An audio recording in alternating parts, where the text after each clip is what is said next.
of the Messiah was not a hidden matter, and it was not intended by God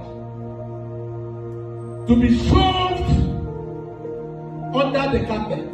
His death was foretold by prophecy, announced by angels, celebrated by angels in heaven and by shepherds on earth, and documented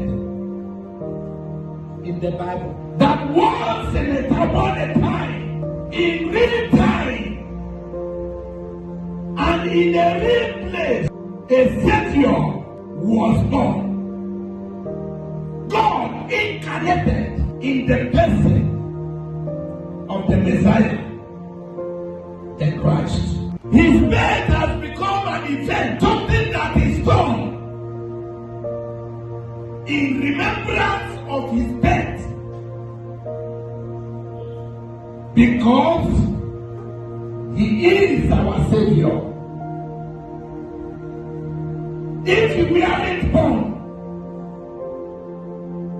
we will remain in our sins.